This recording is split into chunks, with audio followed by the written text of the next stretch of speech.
प्रभु इस भजन, हे प्रभु मुझ पर दया कर, मैं दिन भर तुझे पुकार रहा हूँ। हे नाथ, तू भला और दयालु है उन सब के लिए जो तुझे पुकारते हैं। तू दया सागर है। पिता और पुत्र और पवित्र आत्मा के नाम पर आमीन। हमारे प्रभु यीशु ख्रिस्त की कृपा, ईश्वर का प्रेम तथा पवित्र आत्मा का साहचर्य आप सब उनको प्राप्त हो और मुझको भी।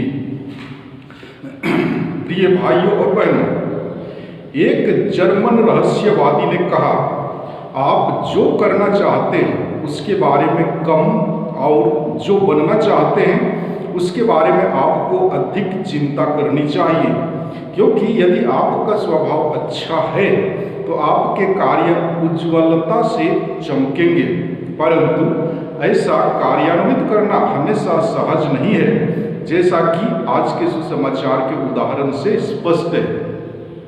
प्रायः हम सभी केवल बाह्य कार्य पर ही अधिक ध्यान देने और आंतरिक प्रवृत्ति या स्वभाव पर पर्याप्त ध्यान ना देने के कारण गलती करते हैं। आज से 2000 वर्ष पहले जिस तरह यीशु ने अपना अनुकरण करने के लिए अपने श्रोताओं से कहा था, उसी तरह वह आज भी हम सबों को शुद्ध हृदय से अपना अनुकरण करने के लिए कहते हैं। हमारे लिए सवाल है कि क्या हम प्रभु यीशु का अनुकरण करने के लिए तैयार हैं? तो आइए आज के विश्व बलिदान में भाग लेने से पूर्व हम अपने पापों के लिए और कमजोरियों के लिए प्रभु से क्षमा की याचना करें, ताकि हम इस पवित्र बलि भोज में योग्य रीति से भाग ले सकें।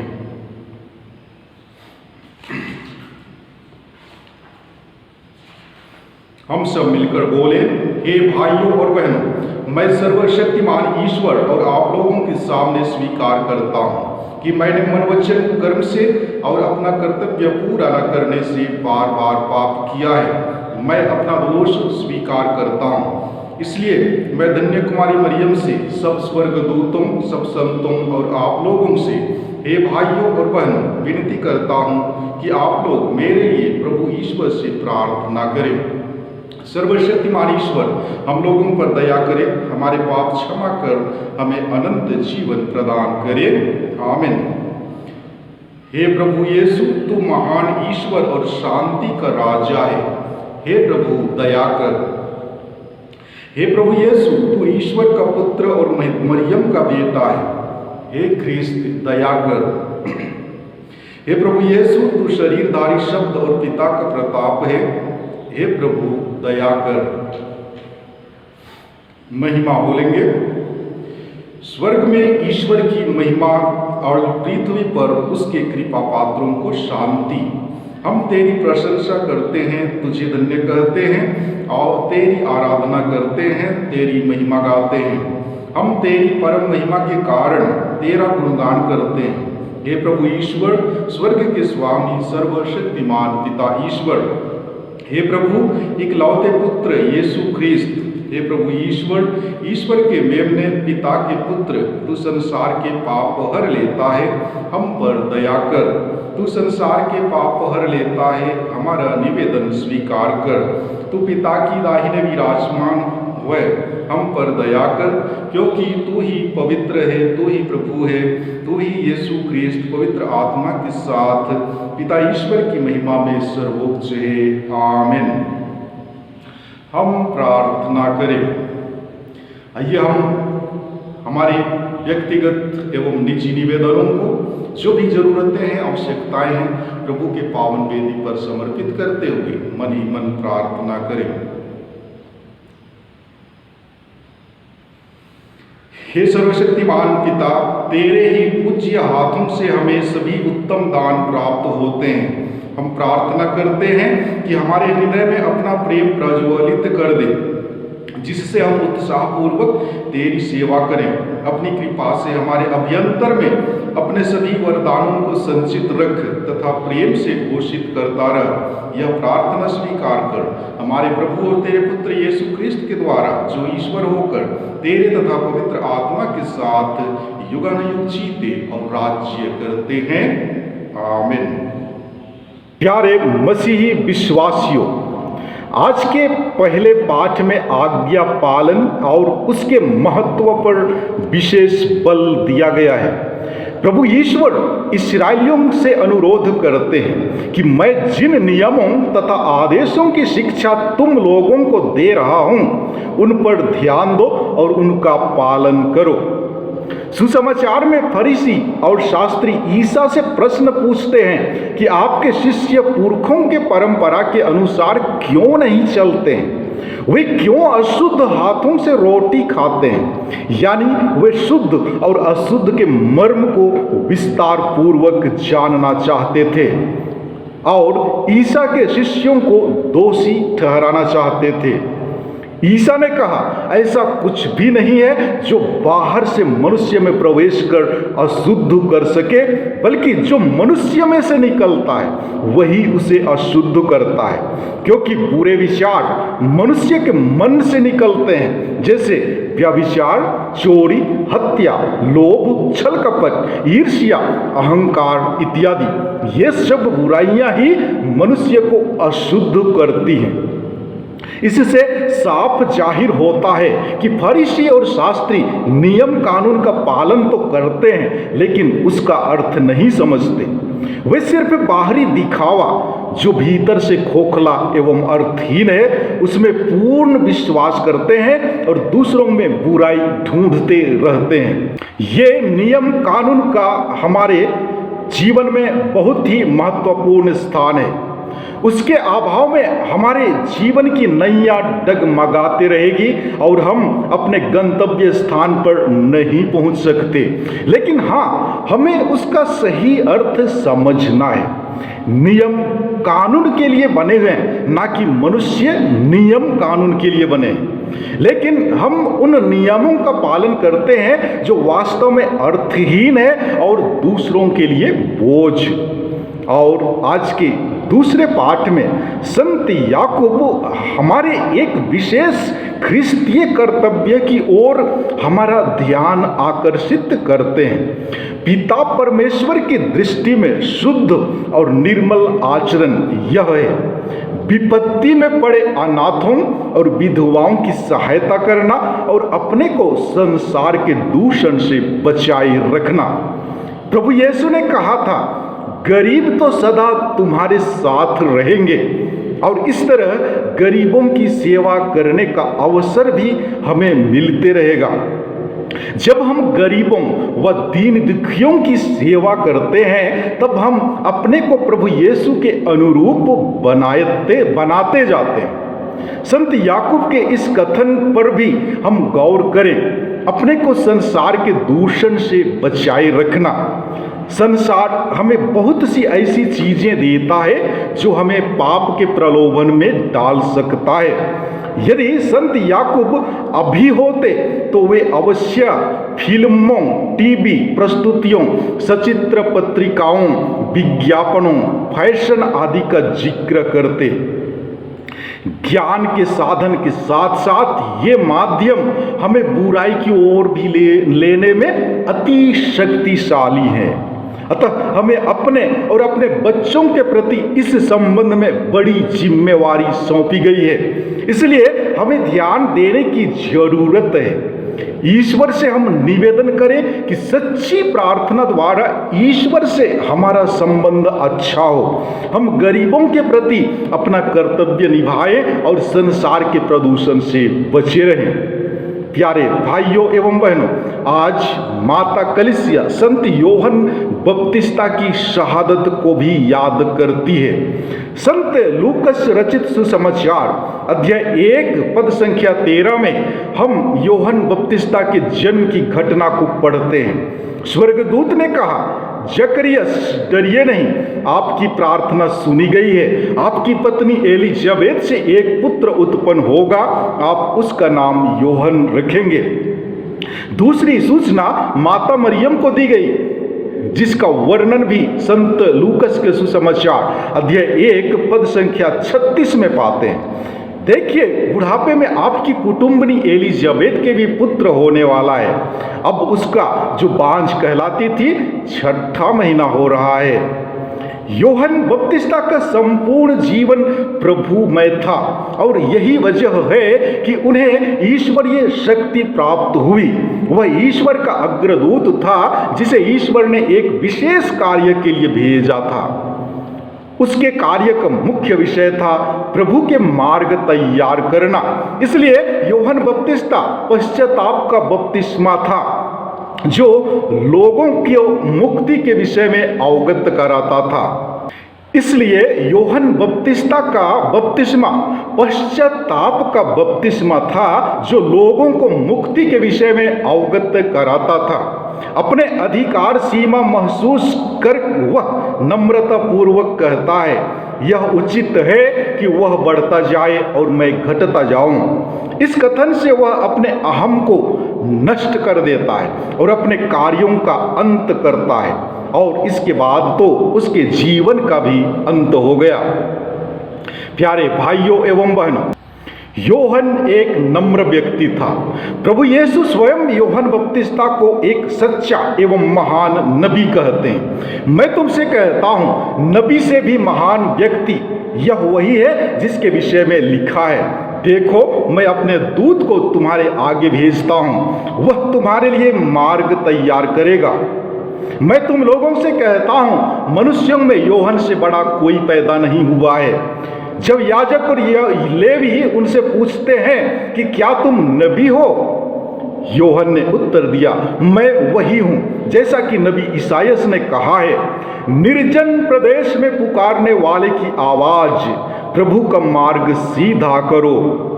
योहन बपतिस्ता सबों से कहते हैं, मैं तुम लोगों को जल का बपतिस्मा देता हूं, किंतु एक आने वाले हैं जो मुझसे भी अधिक शक्तिशाली हैं, मैं उनके जूते का फीता खोलने योग्य भी नहीं हूं। इन वाक्यों से योहन की विनम्रता एवं प्रभु की महिमा का झलक साफ प्रकट होता है। योहन में अदम्य साहस था। सदुकी और फरीसी जब उनसे बपतिस्मा ग्रहण करने आते हैं, तब योहन ने उन्हें कड़ी चेतावनी दी, सांप के बच्चों, किसने तुम्हें आगामी कोप से भागने के लिए सचेत किया? पश्चाताप का उचित फल उत्पन्न करो। उनके व्यक्तित्व में नबी यिर्मयाह की भविष्यवाणी सटीक उतरती है। मैं आज तुमको एक सुदृढ़ नगर, लोहे के खंभे और कांसे की दीवार के सदृश बनाऊंगा। राजा हेरोद की सच्चाई का पर्दाफाश करने में योहन नहीं हिचकते हैं। राजा हेरोद को चुनौती देते हुए कहते हैं, तुम्हारे भाई की पत्नी को रखना तुम्हारे लिए उचित नहीं है। यह योहन के लिए जान हथेली पर रखने के सदृश था। इसका नतीजा यह हुआ कि हेरोद ने अपने मान सम्मान की रक्षा के लिए उन्हें मार डाला। अब हमारे समक्ष एक प्रश्न है कि क्या हम भी योहन के समान सच्चाई के लिए मर मिटने के लिए तैयार हैं?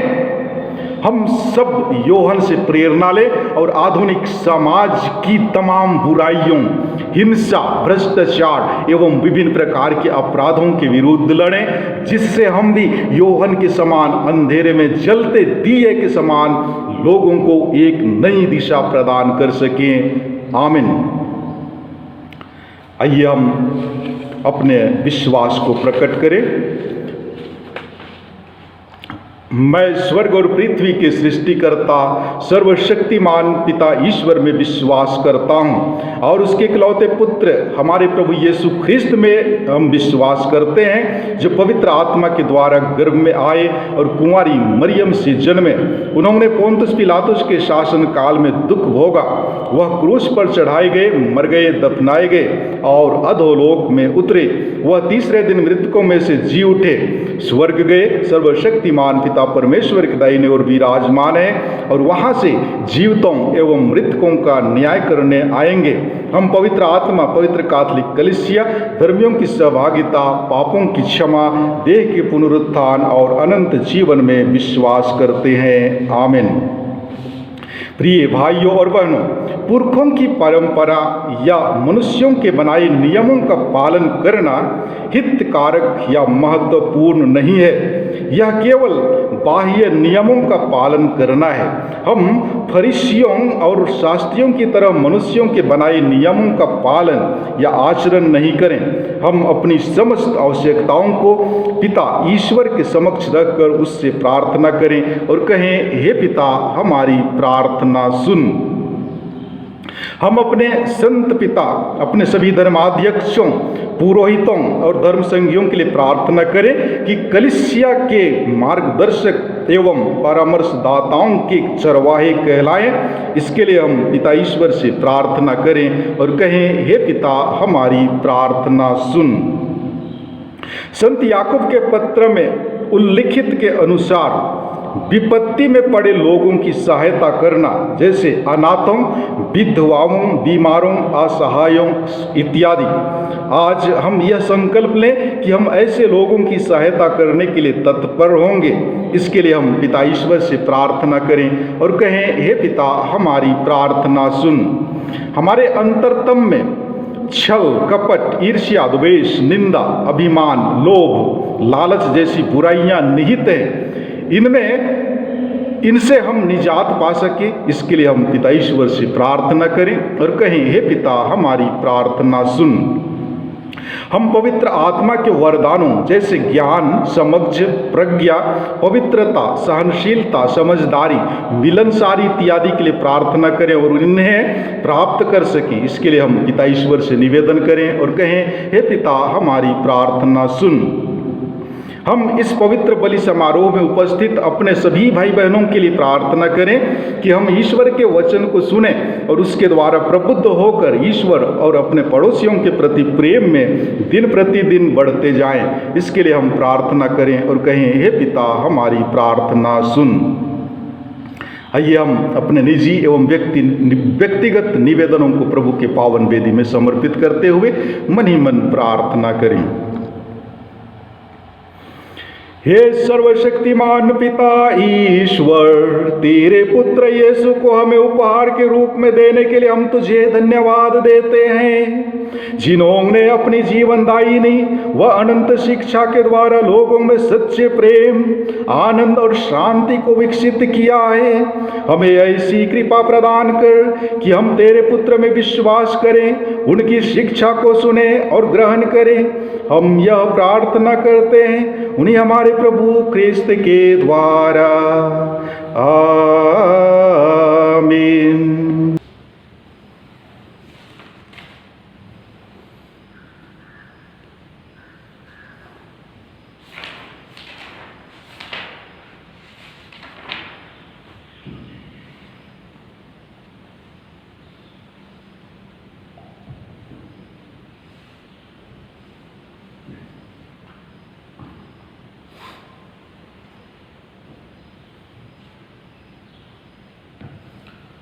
धन्य है तू विश्व के प्रभु ईश्वर, यह रोटी जिसे हम तुझे चढ़ाते हैं हमें तेरी उदारता से मिली है। यह पृथ्वी की उपज है और मनुष्य के परिश्रम का फल। यह हमारे लिए जीवन की रोटी बन जाएगी। आप लोगों का जवाब है, धन्य है ईश्वर अनंत काल तक।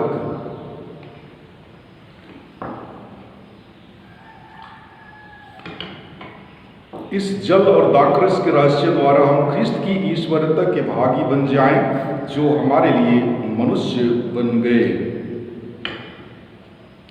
धन्य है तुम ईश्वर प्रभु ईश्वर, यह दाखरस जिसे हम तुझे चढ़ाते हैं हमें तेरी उदारता से मिली है। यह दाखलता की उपज है और मनुष्य के परिश्रम का फल।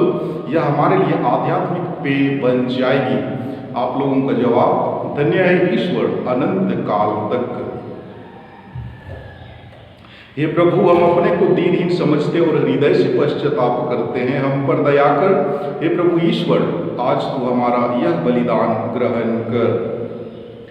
हे प्रभु, मेरा अपराध क्षमा कर, मुझ पापी को शुद्ध कर। भाइयों और बहन, प्रार्थना कीजिए कि सर्वशक्तिमान पिता ईश्वर मेरा और आप लोगों का यह बलिदान स्वीकार करे। प्रभु अपने नाम की स्तुति तथा महिमा के लिए और हमारे तथा अपने समस्त पवित्र कलीसिया के लाभ के लिए मेरे हाथों से यह बलिदान स्वीकार करें। आमीन। हम प्रार्थना करें। हे प्रभु, इस भेंट के द्वारा हम तेरे मुक्तिप्रद आशीर्वाद प्राप्त करें। जिस संस्कार का अनुष्ठान हम कर रहे हैं वह तेरी शक्ति से पूरा भी हो जाए, ऐसा वर दे हमारे प्रभु ख्रिस्त के द्वारा। आमीन। प्रभु आप लोगों के साथ हो और मेरे साथ भी। प्रभु में मन लगाइए। हम प्रभु में मन लगाए हुए हम अपने प्रभु ईश्वर को धन्यवाद दें, यह उचित और आवश्यक है। हे पूज्य पिता, यह परम उचित है, हमारा कर्तव्य तथा कल्याण है कि हम सदा और सर्वत्र तुझे धन्यवाद दें, क्योंकि जो पुत्र पुत्रियां पाप के कारण तुझसे बहुत दूर भटक गए थे उनको तूने अपने पुत्र के रक्त और पवित्र आत्मा के सामर्थ्य से अपने पास पुनः एकत्र करना चाहा। जैसे परम पावन त्रित्व एक है, वैसे ही उसके प्रभाव से तेरी प्रजा भी एक बने और कलीसिया ख्रिस्त के शरीर तथा पवित्र आत्मा के मंदिर के रूप में प्रकट हो जाए। इसलिए तेरी प्रज्ञा के महिमार्थ हम समस्त दूतगण से मिलकर बड़े आनंद से तेरी स्तुति करते हुए कहते हैं। एक साथ बोलेंगे स्तुति। पवित्र पवित्र पवित्र प्रभु विश्वमंडल के परमेश्वर, स्वर्ग और पृथ्वी तेरी महिमा से परिपूर्ण है। स्वर्ग में प्रभु की जय। धन्य हो वे जो प्रभु के नाम पर आते हैं। स्वर्ग में प्रभु की जय। हे परमपिता, तू वास्तव में पवित्र है, सारी पवित्रता का स्रोत है।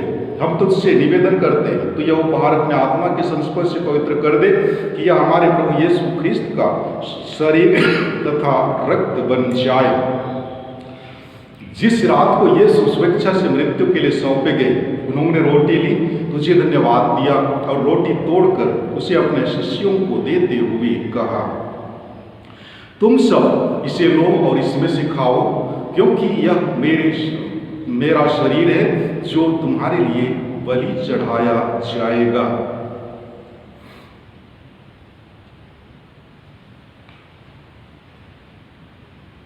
इसी भांति भोजन के बाद उन्होंने कटोरा लिया, तुझे धन्यवाद दिया और उसे अपने शिष्यों को देते हुए कहा, तुम सब इसे लो और इसमें से पियो, क्योंकि यह मेरे रक्त का कटोरा है, नवीन और अनंत व्यवस्थान का रक्त जो तुम्हारे और बहुतों के पापों की क्षमा के लिए बहाया जाएगा। तुम मेरी स्मृति में यह किया करो।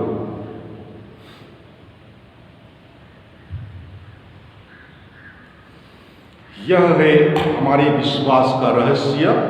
एक साथ बोलेंगे, ख्रिस्त मर गए, ख्रिस्त जी उठे, ख्रिस्त महिमा के साथ फिर आवेंगे। हे परमपिता, यह आज्ञा मानकर हम अपने प्रभु की मृत्यु और पुनरुत्थान की स्मृति में तुझे जीवन की रोटी और मुक्ति का कटोरा चढ़ाते हैं। हम तुझे धन्यवाद देते हैं कि तूने हमें अपने सम्मुख उपस्थित होने और अपनी सेवा करने का सौभाग्य प्रदान किया है। हमारा नम्र निवेदन है कि हम सब जो ख्रिस्त का शरीर तथा रक्त ग्रहण करते हैं, पवित्र आत्मा के द्वारा एकता के सूत्र में बंधे रहें। प्रभु और हमारे संत पिता फ्रांसिस, हमारे धर्माध्यक्ष आनंद जोजो और सभी याजकों के साथ विश्व भर में फैली अपनी कलीसिया की सुधि ले तथा इसे प्रेम में सिद्ध बना दे। ये प्रभु हमारे उन भाई बहनों की भी सुधि ले जो पुनरुत्थान की आशा में परलोक को सिधार चुके हैं।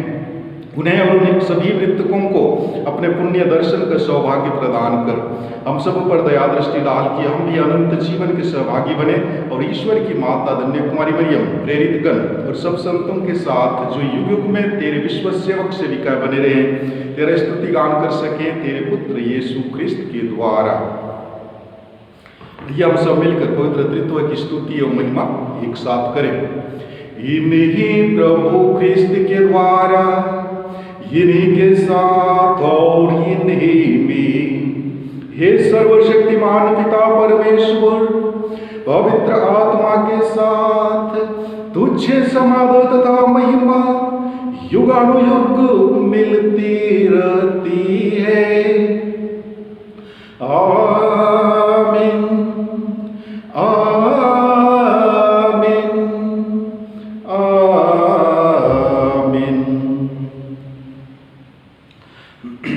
आज के पूरे दिन को प्रभु के हाथों में समर्पित करते हुए हम पूरे विश्वास एवं भक्ति भावना के साथ उसी प्रार्थना को दोहराएं जिसे प्रभु यीशु ने हमें सिखलाया है। हे हमारे पिता, तू जो स्वर्ग में है, तेरा नाम पवित्र किया जाए, तेरा राज्य आए, तेरी इच्छा जैसे स्वर्ग में वैसे पृथ्वी पर भी पूरी हो। हमारा प्रतिदिन का आहार आज हमें दे और हमारे अपराध हमें क्षमा कर, जैसे हम भी अपने अपराधियों को क्षमा करते हैं, और हमें परीक्षा में ना डाल परंतु बुराई से बचा।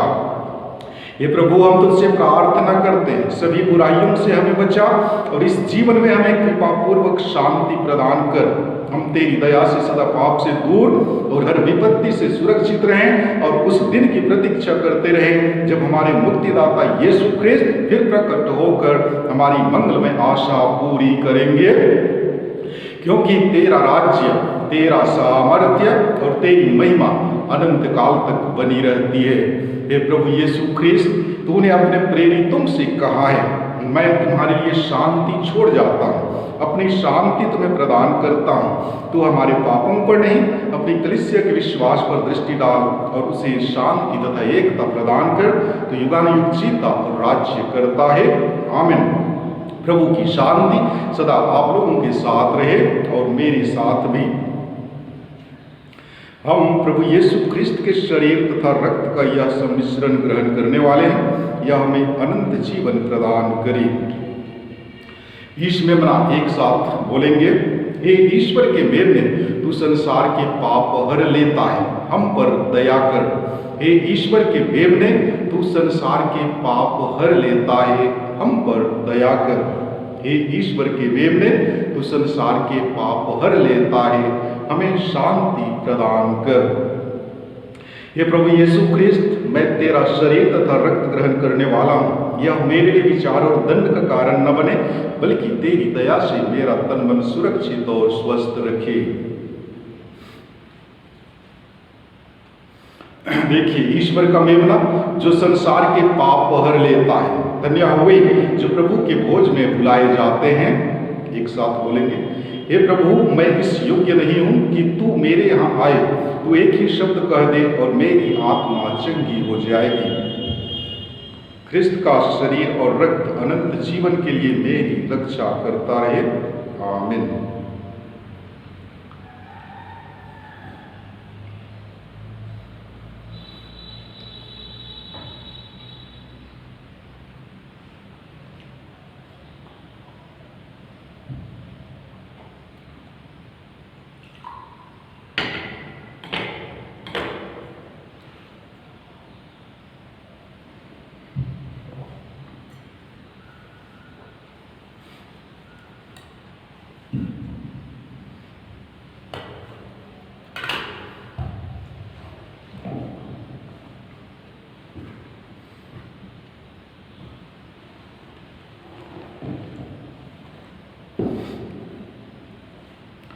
प्रसाद भजन। हे प्रभु, कितनी असीम है तेरी कल्याण भावना, जिसे तूने अपने भक्तों के लिए संचित रखा है। हम प्रार्थना करें। हे प्रभु, तूने हमें दिव्य भोज से तृप्त कर दिया है। यह भोजन हमारे हृदय में प्रेम की वृद्धि करे और भाई बहनों की सेवा द्वारा तेरी ही सेवा करने की प्रेरणा दे। यह हमारी प्रार्थना है हमारे प्रभु ख्रिस्त के द्वारा। आमीन। प्रभु आप लोगों के साथ हो और मेरे साथ भी। सर्वशक्तिमान ईश्वर पिता और पुत्र और पवित्र आत्मा आप सबों को आशीर्वाद प्रदान करे। आमीन। आप लोग विदा लें। विश्वास संपन्न हुआ। ईश्वर को धन्यवाद।